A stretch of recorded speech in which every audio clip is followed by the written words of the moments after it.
Coming up next, ladies and gentlemen, it's the Pro Wrestling Report Primetime. We are going to talk about this past weekend's WWE Extreme Rules, the draft of Monday night, WWE's 7 released talents, and OJ's new gig.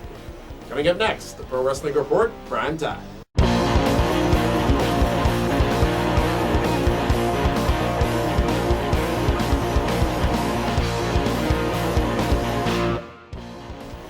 Welcome, ladies and gentlemen, to the Pro Wrestling Report Prime Time. It's Friday, April 30th, 2010. David Hero and Dameon Nelson sitting here from our lovely studios in downtown Milwaukee. How are you, David? I'm great. Shouldn't you be on a date in Canada for some movie that comes out tonight? That's after the show. It's a late movie. You're gonna catch the. I went to the midnight showing this morning actually, at iPix here in Milwaukee, and Yeah. How'd that work for you? leaving for Canada in a few minutes. How'd it work? It was a great theater. If you've never been, you should give it a try. Oh, I've been there, but midnight showing of Freddy. It's a horror movie. Yeah, I know. You got to do the midnight. I thing. saw the trailers. It took Cal to see. What was the last midnight movie I went to see? I think it was Transformers 2. I did that. Really? I think I did that. I've never been to a midnight movie. Welcome. No Rocky Horror Picture Show? That, yeah, but Down at the Oriental? Why is it gotta be Oriental? Well, that's the name of the theater. Is it still called that? Yes, it is. Oh, Here in okay. Milwaukee. All right. What is this, Regis and Kelly? I'm Regis. Welcome and thank you for joining us wherever you may be around the world. This is the Pro Wrestling Report Prime Time. A lot to talk about, so let's get right to it. Firstly, a review of the top matches on the WWE Extreme Rules pay-per-view of this past Sunday. David, 2 matches we'll talk about here on this broadcast. We did a full review on this week's ESPN radio show, which was Wednesday night this past week. We'll be right back in our regular Monday time slot right after WWE Raw coming up this Monday. And more announcements about that coming up in a few Back moments. in the late slot again? Back in the blue hour. It'll be fine. It's so late. You're up late anyways. Yeah, but now it's later. WWE Extreme Rules, where nothing was really extreme, but there was some extremely newsworthy items coming out of the pay-per-view. Firstly, Jack Swagger defeating Randy Orton 1, 2, 3, clean in the center of the ring. How about that? Your guy, Swagger. He's one of my guys, absolutely. He's one of the future headliners of WrestleMania. There's that word again, headliner. Do you care to define it again? Oh, he's going to be one of the main eventers. Wait, headliner or main eventer? He's going to do both. He's that good. He is. He's almost the 5-tool guy. He just has to work on the mic skills, and he'll get there. Got a great look. He's a top wrestler. And it shows the respect the company has for him, the respect that Randy Orton has for him. Where Randy Orton says, okay, I'll lay down for Jack Swagger. And he did. Who would have thought? A good match overall. Oh, it was a great Between the match. two. Well, Jack Swagger's a good wrestler. I mean, he's not in the Kurt Angle realm yet. From the same school. But give him a couple of years, and I think he's going to be fantastic. Did you expect to see Swagger realistically win that matchup? I just figured because Randy Orton's been so hot lately that he would just roll right over him. But if you think about it, they're finally trying to build newer stars. Yeah. So you get Randy Orton just white hot and just let him beat everybody. Then all of a sudden, boom, Jack Swagger takes him out. Well, now Swagger gets the rub from beating the hottest guy on Raw or SmackDown in Randy Orton. And what you're saying is since Randy took Cody out at WrestleMania, that made him white hot. Absolutely. Now, is there any damage to Randy Orton as a result of that loss? None whatsoever. Because the fans have embraced him. Yeah. They love everything about him. And no, not at all. You know what's good about that is you talk about the fans have embraced him and they love everything about him. Randy Orton hasn't turned face. Oh, Randy Orton hasn't changed. No, nothing. Nothing at all has changed. Yeah. It's who he's been paired with, obviously, now that sort of defines him as a face. But that's what I think is very newsworthy and dynamic about his character is he's not done a single thing different. And he really hasn't cut a promo. Not so much. Yeah. He didn't do the typical face turn, which is start smiling. Right. Not yet. He will eventually. Really? Oh, yeah. I don't think so. Doesn't fit his character. He'll break it once in a while. Speaking of breaking it, Triple H just about broke the skull of Sheamus with that kendo stick in that Extreme How about Rules his back, matchup. huh? He finally got some color on his back. In certain spots, yes. Yeah. Sheamus defeating Triple H at Extreme Rules. Your other guy, My other guy. Sheamus. I mean, you know what? It just, they're trying to make new stars. And you know what? The fans may not like Sheamus. They may not like Swagger. They're going to say that, oh, Sheamus is Triple H's workout buddy. You know what? The 5% of fans. Well, yeah, but here's the thing. If you're Triple H and you have your best buddy working with you, don't you want him to be paired up with you to make some money? I mean, come on. Everybody else would do the exact same thing. Absolutely. You know? And if you say you won't, you will. You're lying. Yeah, I mean, come on. You know, you're working with your buddy at the shop and, you know. You know him, you trust him. It's not favoritism in your mind. No. It's viewed that way for It's sure. comfort. Exactly. You know, and that's all that it is. And you know what? Sheamus, I'll give him this. He's getting better. But how can you not get better working with Triple H? Yeah.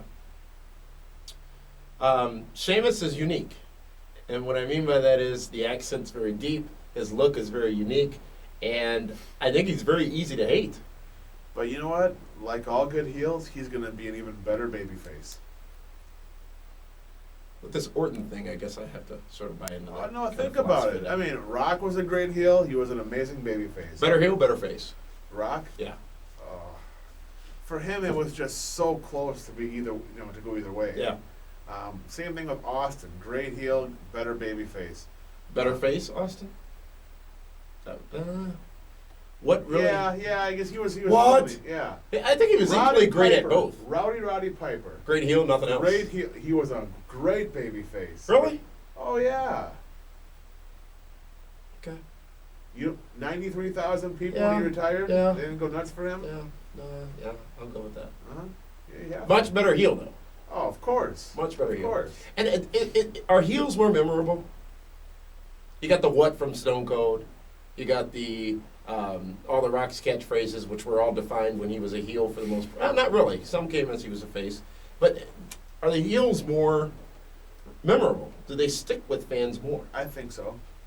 I mean, Ted DiBiase, Yeah. great heel. People haven't forgotten about him. Roddy Piper, he's memorable.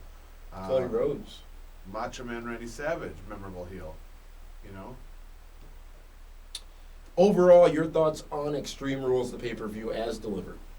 All 3 solid hours of it, including the KFC commercial. Here's the thing. We know it's a PG-rated show now. So we're not going to get the slice and dice. We're not But going to get WWE is the not ECWs. managing its purchasers' expectations by calling it Extreme Rules. They have a responsibility as well. But they had Extreme Rules matches, didn't they? They had Last Man Standing, they had a cage match, they had a Diva Ironing Board match.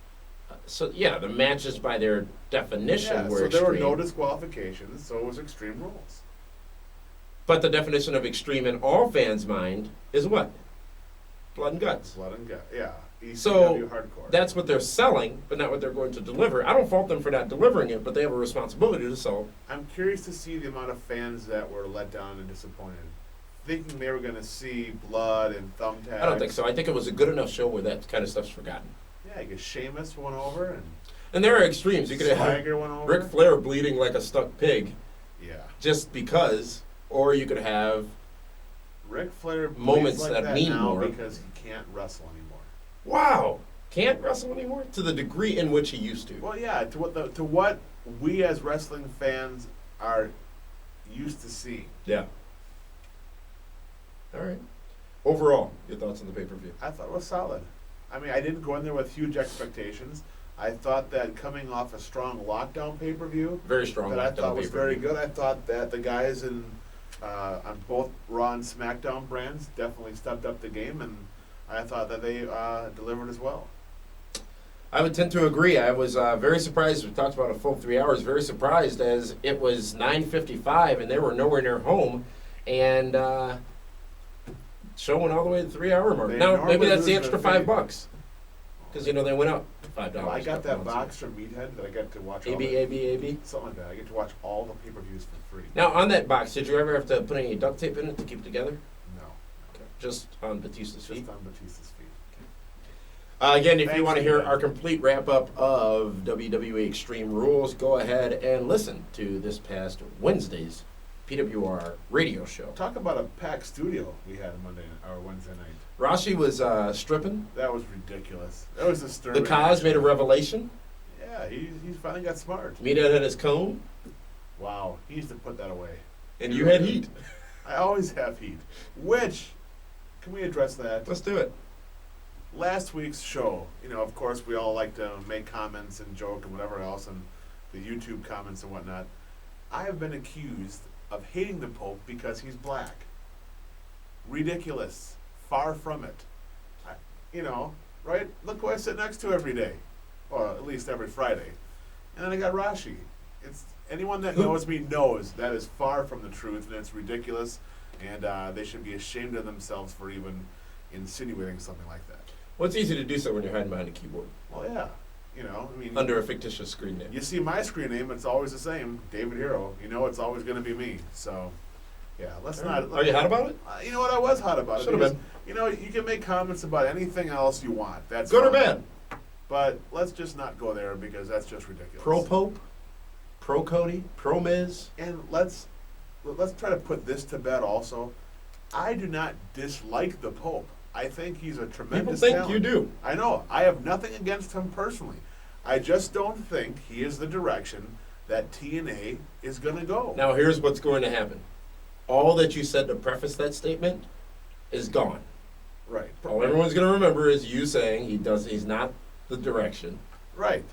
But here's where the TNA wrestling fans and the Pope fans can all prove me wrong, is by if they vote for him to be the #1 contender. He's currently in the top 5. Yeah, but he's way down in 5. He's like 50,000. You just can't votes. give him any credit, can you?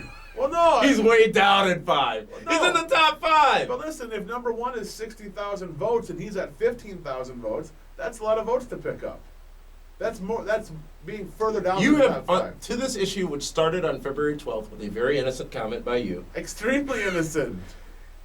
you've been riding a fine line. You've been very close to being dethroned on your little popedom over there. But I am.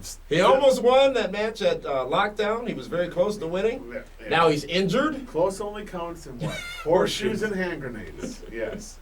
Yeah. I mean, so hey, you know what? Come on, fans. If you guys love him that much, vote him #1. Look at this. I'm even now cheering for the guy because now I want to see him. Well, no, I want to prove my Who point. did you vote for? Did you vote in the? You voted a couple times a day. I hear. voted a couple times. Yeah. I'm looking at your IP traffic. Mr. Anderson. He's my guy. Team Hero, captained by Mr. Anderson, against Team Nelson, captained by the Pope. What a great captain. That's the only time he may headline a pay-per-view. Wow. David Hero. Man. Hey, you know what? He's not. Dang. Well, come on. That almost hurt me. What do you mean? That was just harsh. You're the Pope guy. I'm Ken Anderson guy. Right?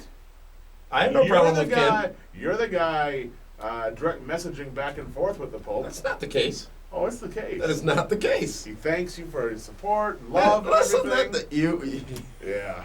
Uh-huh. You want to go there? You're working against me. You want to go there, huh? You're working against You really me. want to go there? Yeah, exactly.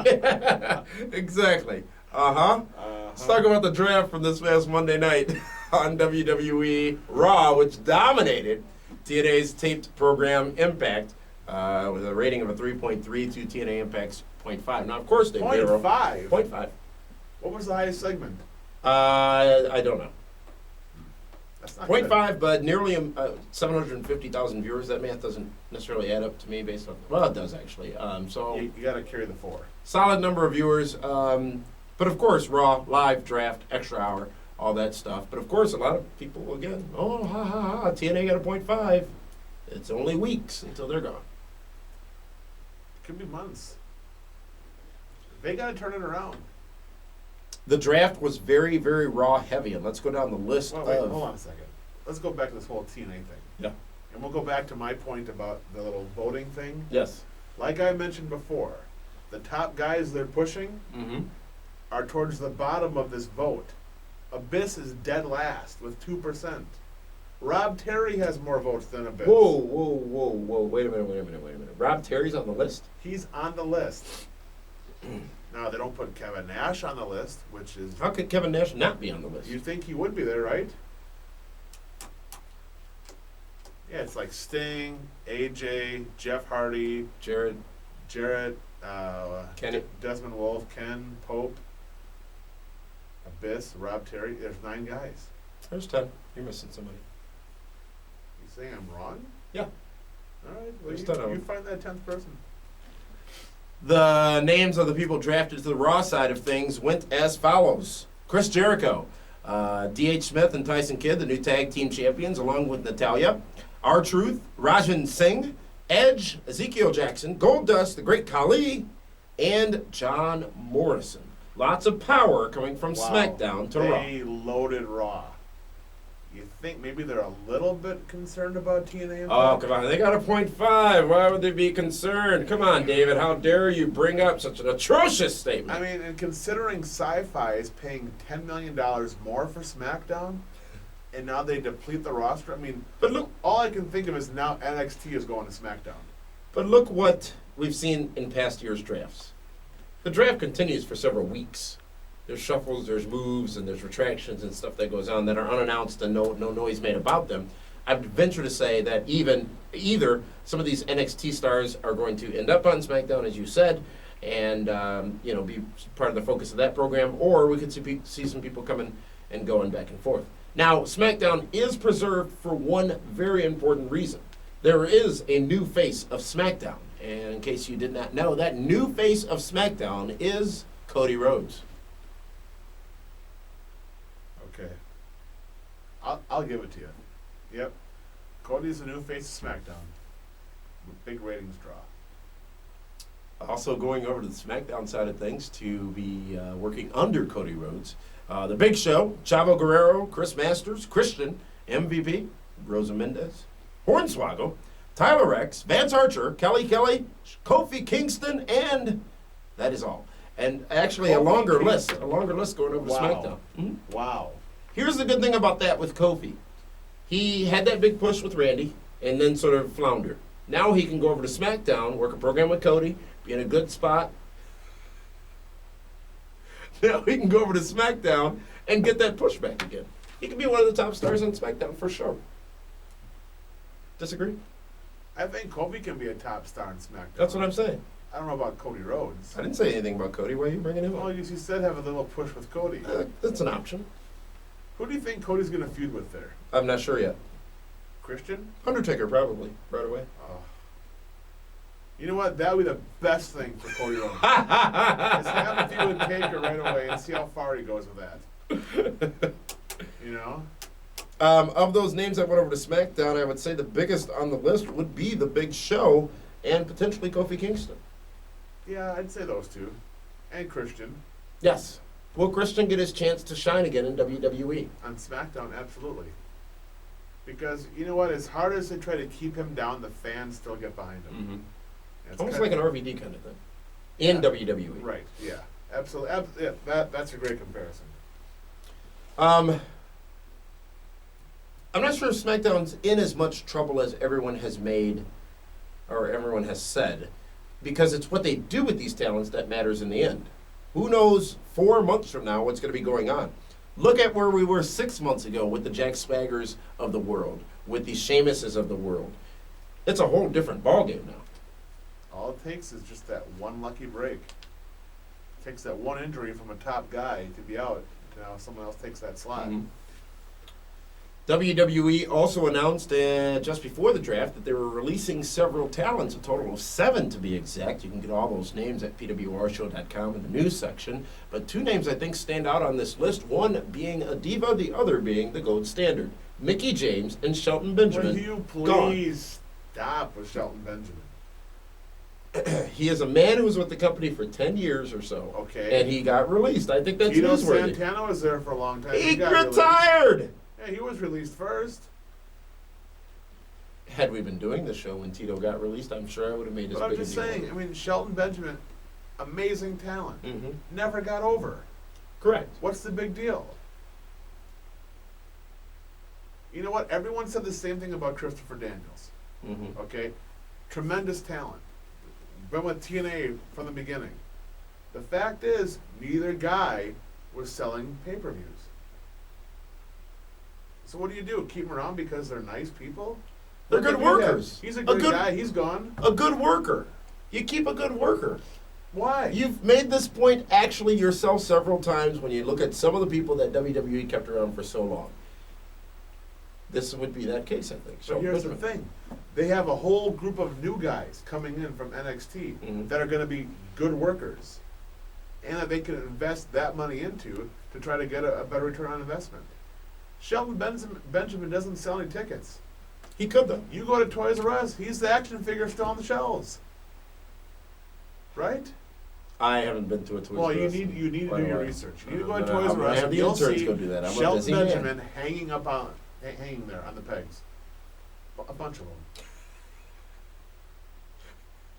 On the pegs. On the pegs. That's what they're called, pegs. Mickey James. Go on. That's shocking. But, you know, she's, and like I mentioned on Wednesday, she is the first true wrestling diva to ever be released. The rest of them just retired. Lita left, Trish left. Victoria left on her own. Yeah. Yep. But she's dabbling into a musical career. Recently made some comments saying she has no ill will against WWE and appreciates all of her time there and doesn't quite know what's next. Hey, you know what? They did the same thing to Maria. Right before she's going to pop that album, yeah, they get rid of them. Mm-hmm. And Maria has not been so favorable in her comments about WWE since her departure. No. Well, you know what? No. These girls depend on that shine to sell albums. Yeah, absolutely. And then they're gone right before they're released. What kind of hurts them? Do you think John Cena had anything to do with that? Mickey James thing? Nah. That's what they're talking about out there. Really? It's on some websites. Really? Mm-hmm. Well, you know those websites, they're all true. Just saying. Every one of them. So you mentioned Victoria. She's actually announced that she is going to be departing TNA Wrestling, saying that in a blog post on her MySpace account. I didn't realize people still use those. Well, it's free, you know. So it's Facebook. I know. Says that she can't come to terms on the right money deal with TNA Wrestling and is now going to pursue other interests. I can't believe she's been there for a year already. Doesn't feel like it, huh? Oh my God, at all. When she got signed at a MMA event, randomly one day. Yeah. You know what it is? Not that she's not valuable, by the way. No, I mean, you know what? Victoria, or Tara, whatever you want to call her, she brought a lot to TNA. Mm-hmm. You know, when Gail Kim left, they needed that one solid worker to work with the knockouts. Wow, that does not feel like a year, because I still remember her coming in and beating ODB for the title. Mm-hmm. It feels like 3 weeks ago. Yeah. Man, oh my. You know, Victoria has her own money. Mm-hmm. She doesn't need wrestling to survive. She was in WWE for about a minute. She has a great business in Louisville. She is in a custom auto body shop. Mm-hmm. And you know what? She wants to try the MMA stuff. So, she doesn't need TNA. To this point on the pay for the Divas, or for the Knockouts rather, an overall bad situation. It was one of the factors with Awesome Kong. We've heard about it from a lot of the Knockouts. That's why Gail Kim left. And, it's a situation where TNA may not be appreciating the Knockouts as much as they pretend that they are. Even Hulk Hogan going on the Howard Stern show just yesterday saying the Knockouts clearly always top-rated segment. They got to bring more girls in. They got to focus more on the girls. Doesn't it start with giving back to those girls? But if you look at the pay scale of wrestling from the indies all the way up, the girls never get paid that much. Mm-hmm. It's not. But they're a draw. It's specific when you talk about TNA specifically. Oh yeah, they are. But in the small picture of things, it's a shame. Well, this is going to be interesting on Monday. Live Impact. And there's going to be a new talk show segment on Impact. Freshly squeezed. It's going to be called The Ozone, hosted by Orlando Jordan. And his first guest will be Rob Terry. The ozone is what's causing all the problems right now, isn't it? Earthquakes, global warming, oil rigs blowing up. So you know what? Let's just, how appropriate. That's what's going to ruin TNA is this show. Wow. Seriously. It is. You know what? Adrian Adonis' flower shop was different. Yeah. This is going to be over the top ridiculous. Right. Yeah. It's almost, even without seeing it, it's almost a train wreck to think about because you wonder how far they will go. And here's the thing. And without even talking over the last few weeks, they have seemingly crossed the line at times. And OJ was never good on the mic to begin with. Now When JBL was carrying. Show? Yeah, now you're going to give him his own show? Come on. Live. I would. You know what I look forward to? I look forward to the time when Hall and Nash are on that show with OJ and he tries that stuff. He'll be finished. Is Rob Terry the best option for the first guest? No, because he can't talk either. Right. Doug Williams is going to be returning on Impact this Monday as well. So the Ash is gone? I believe that all is well over in Iceland now. Wow. Rob Terry and OJ. They should really just call it Freshly Squeezed. I think that makes the most sense for that show. This past Wednesday on the Pro Wrestling Report at 540 ESPN, Sean Morley, Val Venus, was our guest, and he provided some insight into a situation we've been talking about for several weeks, which is leadership in TNA wrestling. We've said that was a great interview with him. He was very, very, very informative in some of the challenges he's dealing with now, and specifically this topic, saying that there is no one person really in charge in TNA wrestling. A couple of weeks ago, we speculated on some options of people who may or may not come in. Sean even saying that based on his time there, that's clearly what they need.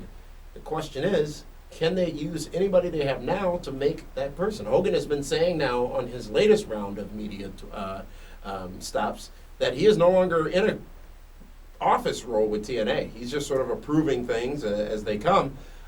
So who is that person who's currently in TNA who can take the lead and take the helm, and who should it be? The problem is Vince Russo is still the head booker. Mm-hmm. He doesn't want to be the head booker. He doesn't want it anymore. He wants help. But nobody wants to help him because they're afraid if their name's on it when it goes down, it's a mess. Someone needs to go in there and just take control and say, hey, it is what it is. Here's what I'm going to do. Don't point the finger at me. I'm going to try to work through it. And comparatively speaking, when you look at WWE, you got Vince McMahon / Stephanie McMahon, who are those people. When you look at WCW, basically, I guess it was Eric Bischoff. When you look at ECW, it was Paul Heyman. So in any successful wrestling company, you've had that structure, that one person. It seems as if, from what we've heard, it's just a hodgepodge of things right now in TNA wrestling. And all they've done is they've spent money. And they're paying Jeff Hardy a ton of money. They're paying Rob Van Dam a ton of money. Because all of a sudden they're going head-to-head on Monday nights. They're like, whoa, we got to get some guys in here. And what's the ROI? What's the return on that investment? Well, one's now the world champion. That's true. That is very true. But we'll see what happens, I guess. I don't think it's realistic that they're going to bring anybody in. People have talked about JR. People have talked about Paul Heyman. But I just don't... The climate... Kirshner. Really, Corporal Kirshner. He'd be great. The climate is just not right for a new person to come in and try to take control. But I will still say, if this does not work for TNA, and use your own definitions as to what work means, if this does not work for TNA, they don't have another option. They can't start over again. This is make or break, this Hogan-Bischoff thing for TNA wrestling. Well, you know what's also interesting, and it hasn't really been brought up on any of the websites or the sheets yet. Come August, September, October, some of the contracts of some of the bigger stars are going to expire. Now, we've all seen what Vinnie Mac has done when that's happened before. Mm-hmm. He'll go and pluck certain guys up. Right. So TNA really needs to get things rolling before contracts of certain individuals are up and they go back up north for a little run. And I would say one of those names to be on the lookout for would be Kurt Angle. Kurt Angle, Kevin Nash, Sting. When forced with the decision, and a lot of times a lot of wrestlers get a lot of heat for these decisions, but when forced with the decision of staying where you are and potentially being underpaid, underappreciated, wherever that is, or going over to the other side and making more, maybe doing less, and have an overall better deal and be able to take better care of yourself and your family, you can't fault the talent for making that choice. No, that's what Gail Kim did. Mhm. She was offered a ridiculous contract with TNA. Vinnie Mac came along and says, "Hey, you get guaranteed money here. What hey, you only get so many years to be a Right. wrestler because your body just." I had to takes a retire toll. after 2 years. You did. It took a lot on me. Thank God. But it's just you only get the window is open for just a short time, and they got to cash in while they can. Speaking of cashing in, we want you to cash in on the PWR iTunes application. You can go to pwrshow.com, click on the link to get that app. Actually, starting this weekend, David Hero, some exclusive content being pushed to that app only. It's PWR behind the scenes. You know what I heard? Chris Masters got the app because he wants to make sure you're done burying him on the show. I still dispute that I ever did, Uh-huh. and we encourage anybody who wants it to I think he pick it forgave up. you after those series of Rumpelminzes down in Phoenix. Behind the Nice way to- scenes. Nice way to smooth that over. You ever wonder what happens when we're on commercial break on the radio? And quite frankly, sometimes that's a lot better than the stuff making air. You recorded that? Yeah. Oh, come on. Every minute of it. Well, Talk about heat. yeah, my contract exclusively says that stuff cannot air. Well, all of our subscribers who have the iTunes application and eventually registered users at pwrshow.com will have access to those videos. Some fun stuff, some wild stuff. Did you get Meathead doing the Hillbilly Gym Dance? Absolutely. Oh, well, that's good. That's good video. That's good stuff. And also, starting this Monday night, David Hero, PWR Radio will be live on video. You're all choked up. I am. I can't believe it. We're going to have a video feed coming to you from the studio, and you can go ahead and watch the show as Well, well. then we got to make sure Rashi keeps his clothes on. Absolutely. I'm not sure anybody can make sure Rashi does anything. Oh, I can. Oh, well, I really? got a taser. Ride the lightning? Absolutely. Al Snow, he gave me one. Al Snow is big into tasing. He ain't lying, folks. David Harrell, that's been a show. We're done? We are DUN done. Well done. Thank you for tuning in to this week's edition of the Pro Wrestling Report Primetime. We will see you Monday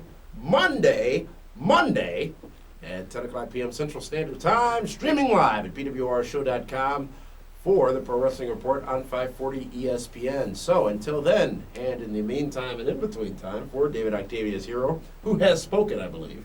DHHS. This is Dameon Nelson saying thanks for tuning in. We'll see you again next week.